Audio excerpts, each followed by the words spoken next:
मरकम जी, इस बात में तो कोई सच्चाई नहीं है। 3 राज्यों में आपकी सरकारें रह गई हैं, आधे से ज्यादा देश में बीजेपी की सरकारें हैं। अब जो 9 चुनाव आने वाले हैं 2023 में, 24 के लोकसभा चुनाव से पहले, उसी से तय होगा ना, उससे पता लग जाएगा। एक तरह सेमीफाइनल है ये सारे के सारे। देखिए गुप्ता जी, जो नेताम साहब कह रहे हैं 2003 में, 2008 में, 2013 में छत्तीसगढ़ के आदिवासी सीटें बीजेपी को गई।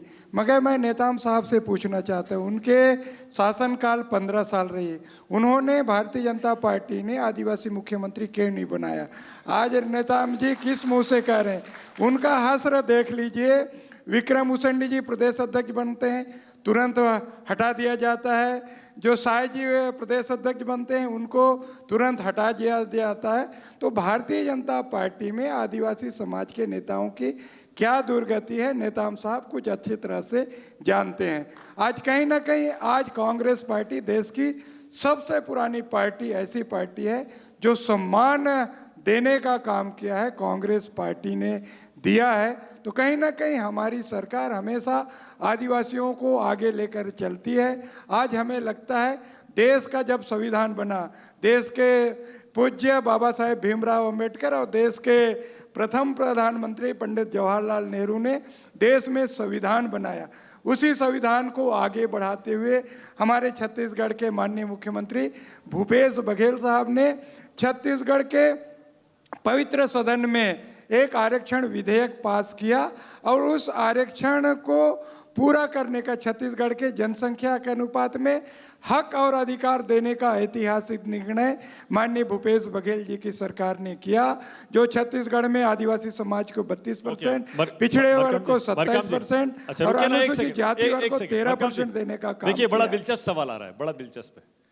वो आपको सीएम बनाने का ऑफर दे रहे हैं और आप उसको एक्नॉलेज भी नहीं कर रहे हैं। देखिए, वो सीएम बनाने का अधिकार तो हाईकमान को होता है। हाईकमान किसको बनाना चाहता है, नहीं बनाना चाहता है। हाईकमान ने मुझे एक बड़ी जिम्मेदारी दी है, एक संगठन की बड़ी जिम्मेदारी है। वो जिम्मेदारी को मैं पूरा करने का प्रयास करता हूँ।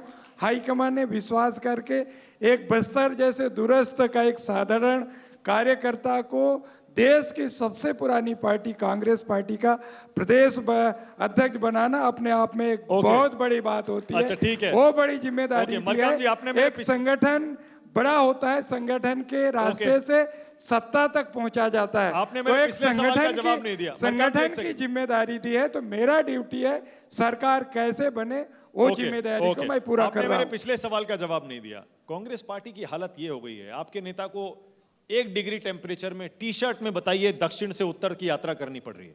जैसा मैंने पहले कहा, 50 सांसद हैं, 3 राज्यों में सरकारें रह गई, और आपका कॉन्फिडेंस जो है वो बीजेपी कह रही है। बताइए किस बात का कॉन्फिडेंस है? देखिए, आने वाले चुनाव में आप 2023 का चुनाव, 2024 का चुनाव देख लीजिए।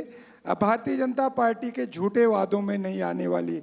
माननीय मोदी साहब बड़े बड़े वादे किए थे, 2 करोड़ युवाओं को रोजगार देंगे। 8 साल में 16 करोड़ युवाओं को रोजगार मिलना था।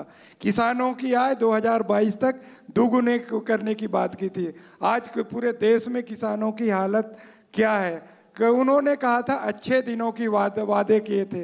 आज अच्छे दिनों, महंगाई आसमान छू रही है। हमारी सरकार थी, यूपीए की सरकार थी, गैस सिलेंडर 410 रुपया हुआ करते थे, अभी 1200 गैस सिलेंडर। हमारी सरकार थी, पेट्रोल डीजल के दाम 65 रुपया और 55 रुपया हुआ करते थे, आज शतक हुआ था। आज उन्होंने बड़े वादे किए थे, 15-15 लाख रुपया हर खाते में आएंगे। जनधन खाता खोलिए, हम करेंगे। आज देश की जनता देख रही है, भारतीय जनता पार्टी का जो जुमले की सरकार केंद्र में बैठी है उसको देख रही है। 2023 के चुनाव में, 2024 के चुनाव में देश की जनता दिखाएगी। और माननीय राहुल गांधी जी उस कांग्रेस पार्टी की गौरवशाली परंपरा को आगे बढ़ाने का काम कर रही है। जब 1850, मेरी बात गुप्ता जी सुन लीजिए, जब 1885 में कांग्रेस पार्टी की स्थापना हुई थी, देश के आज़ादी में, देश के नवनिर्माण में, देश के विकास में कांग्रेस पार्टी का योगदान रहा है। देश के आज़ादी के बाद हमारे महान नेताओं ने, चाहे पंडित जवाहरलाल नेहरू हो, लाल बहादुर शास्त्री जी हो, इंदिरा गांधी जी हो, राजीव गांधी जी हो, डॉक्टर मनमोहन अब सिंह जी 23 हो, में आ जाइए। चाहे पीवी नरसिम्हा राव अब वो सरकार इतिहास हो, हो गया अमरकांत हमारी जी। सरकारों ने देश के विकास के लिए योगदान दिया है। आज देश की जनता भी समझ रही है, जो जुमले की सरकार, अच्छा, क्या राहुल भारतीय पीएम जनता बनेंगे? पार्टी की क्या सरकार, राहुल पीएम बनेंगे क्या अमरकांत जी? जरूर बनेंगे। राहुल गांधी पीएम बनेंगे। 2024 में देश की जनता देख रही है। आज जो कहते थे कि भारतीय जनता पार्टी के नेता कहते थे कि राहुल गांधी जी 5 किलोमीटर चल के गाड़ी में चलेंगे, आज 3000 किलोमीटर माननीय राहुल गांधी जी कन्याकुमारी से आज हरियाणा और आज पंजाब में घुसे हैं। आज नेताम हमें जी, लगता है देश नेताम जी। की युवा, बेरोजगार, व्यापारी सब देख रहा है, माननीय राहुल गांधी जी को देख रहा है। और हमें लगता है कि माननीय राहुल गांधी जी के नेतृत्व में 2024 में कांग्रेस की सरकार बनेगी। हमें पूरा देश की जनता को उम्मीद है, हम सब कांग्रेसजनों को उम्मीद है।